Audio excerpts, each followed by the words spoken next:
Hey guys, Brady here, and I just saw Murder on the Orient Express. So this is a remake, and I guess it's based on an old book, but it's a remake of the movie from 1974 with the same title.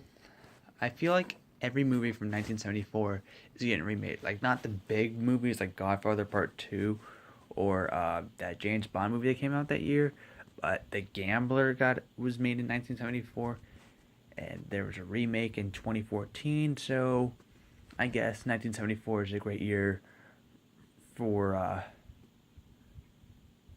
to remake a movie. I don't know. Not. I mean, for a movie from 1974 is a great year for a remake. I guess I don't know. So Murder on the Orient Express um, is directed and stars Kenneth Branagh, who directed Thor. Uh, I think he directed Shakespeare in Love and Hamlet, or he was at least in Hamlet.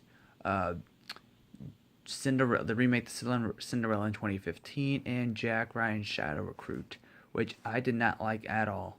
I think I've only seen a few of his movies. I haven't seen his Shakespearean movies, but out of the four I've seen, Thor, Cinderella, Jack Ryan's Shadow Recruit, and in this movie, I have to say my least favorite is Jack Ryan's Shadow Recruit. That was a big letdown for me, but that I choose number two would probably be this movie. I thought this movie was okay at best. It wasn't as good as I thought it would be, but I don't know what it is about 2017 Fox, but all their movies this year besides Die of Wimpy Kid 4 and Snatched, all their movies were shot beautifully. Like, uh, they just looked very HD-ish, and I love the way their movies have looked this year. Um, the cinematography in this movie was great. The cinematography in Alien Covenant was fantastic. The cinematography in A Cure for Wellness was great. Cinematography in Kingsman: not Secret Service, Golden Circle was great. The Mountain Between Us was great. Cinematography doesn't mean that the movies were any good. It just means that the cinematography in those movies were fantastic, to say the least, in my opinion, and some people might agree. I just love the snowy setting of this movie. It just looked phenomenal. For me, it's worth the Blu-ray, the cinematography. It's worth the Blu-ray for Mountain Between Us is worth the Blu-ray as well. I mean, I didn't hate Mountain Between Us like a lot of people did. I enjoyed it for what it was. Um, if I had it, my only issue with that movie is probably the ending, how they ran into it. It just felt very cheesy. But anyway, Murder on the Orient Express. So yeah, this movie stars Kenneth Branagh, Johnny Depp, Daisy Ridley, Michelle Pfeiffer, Josh Gad, um, Judy Dench. It just has a whole bunch of people in this movie. A lot of people. Penelope Cruz. This is the third Penelope Cruz movie I could think of that she did with Johnny Depp. She did Below in 2001. She did Pirates of the Caribbean on Stranger Tides 10 years later in 2011. And now they're together again in Murder on the Orient Express remake. Um, so yeah, uh, I don't know. I Johnny Depp got like top billing or whatever, and he's only in like three scenes, and it's like really. So I guess that gave it away that that something does happen to him. Spoiler alert. Too late. He dies. Um, yes, he's the one that gets murdered on the Orient Express. Uh, and now it's up to Kenneth Branagh, who is a probably he's in this movie. He's the world's greatest detective. Like nothing um like he doesn't take bullshit. He like if something's out of place, he'll know it because he has like some sort of like he has like OCD or something like that. And when he's the kind of person that when he gets his eggs, he measures the eggs to see if they're the right height, and he gets like two of them. So if one is bigger than the other, he'll know because he uses like this little ruler and he just like measures it from side to side, top, all that stuff. Um, Everything needs to be balanced for him, and that's also disgustingly illustrated when he steps into I guess animal shit uh very early on in the movie, and so he steps in it, and then he steps in it with his other foot to even it out. So yeah, he's very OCD. Uh, I wouldn't purposely step into animal shit again. Um, like if I stepped in it, I wouldn't step in it on purpose just to even it out. That's just not me. Especially if I'm wearing nice ass fucking shoes like he was. Like those are like fucking dress shoes, and he's just like, it's imbalanced. I need to step in this shit again. Uh, I think some of it got on his pant leg too. I mean, those are like nice pants and shoes, and I wonder how he got that past the dry cleaners, or I hope that wasn't a rental suit.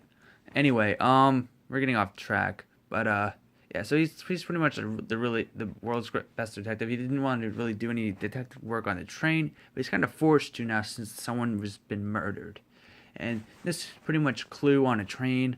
I think Clue is a better movie though. I mean, it has Tim Curry and Christopher Lloyd for crying out loud. Um, and that's actually it. Tim Curry and Christopher Lloyd are the only actors I know in that movie. Uh, I love Tim Curry. Tim Curry's great. Christopher Lloyd is a one-hit wonder though. Like the only movie he has on him is the Back to the Future movies. That is pretty much it. I mean, I guess Star Trek 3, but that's you can't really name a lot of movies that he was in that were big. Like Back to the Future, he's a one-hit wonder. Like I said, um, but yeah, I thought the actors did well in the movie, but they just I guess they weren't given enough with the script. I don't know. I just felt like the trailers for this movie looked great and all, but the movie was just okay. Like I don't know. Every Fox movie I saw this year was just okay. Kingsman: The Golden Circle was okay. This was okay. Alien Covenant was okay. Um, Snatched was terrible. Die Wouldn't Be Kid 4 was terrible. Um, A Cure for Wellness. I think A Cure for Wellness may be my favorite movie they did this year, and yeah. Um, so this is a whodunit film. This is just like, oh, who's the murderer and all that stuff. So I'm gonna give Murder on the Orient Express 3 stars out of 5. It could have been a lot better. I kind of want to see the remake, not the remake, the original, and see if it's any better. I'm kind of let down by this movie. Although, like I said, like many Fox movies this year, the cinematography is gorgeous. So if you want to see it just for if you want, I think that alone is worth the price of admission. And sorry if this review is a bit late. I know it came out like early November, but yeah. And the theater I saw it in, the movie kept skipping. Like the first 5 minutes, it was like skipping, and there was a problem with the projector. I went to this really shitty theater. I'm not going to that theater again. I've had so many terrible experiences at that theater. The only reason why I went there because it was the only theater that was showing Murder on the Orient Express. Um, like I said, it's been out for a month now, over a month actually. So, um, yes, I went to complain. Me and this woman went to go complain. They fixed it, and then uh, in the middle of the movie, it started skipping again, but it was for a brief second, so I was okay with it. But oh my god, the first 5 minutes, it was like you couldn't like you know how when you're watching a DVD and the DVD skips, and you just hear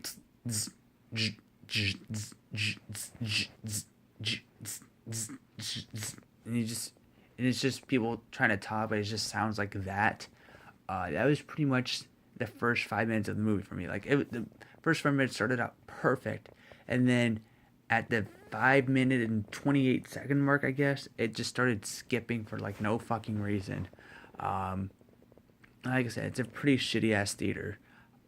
Like I said, last time going to that theater, I mean, I saw Minions there, and the trailer started out pink,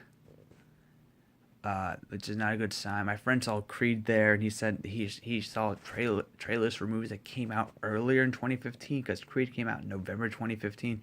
So that movie is just 50 Shades of fucked up. Um, I mean, I used to love that theater. I mean, I saw Finding Nemo at that theater. I saw Shark Boy and Lava Girl at that theater. I saw a lot of movies at that theater. It used to be my favorite theater when I was a kid, but now I saw 2012 at that theater. Actually, fuck that theater. I was like maybe 3 minutes late for the movie, and they didn't really show that many trailers. I was like 3 or 4 minutes late for the movie, and we missed the first 5 minutes of 2012. I was pissed off, but luckily I've seen it so many times. I know the first 5 minutes now. Um, but I'm not going to that theater no more. I absolutely hate that theater. So many bad fucking things happen there. I don't like it. Plus, there's a better theater that's like 5 minutes, not even 5 minutes from that theater. Um, yeah.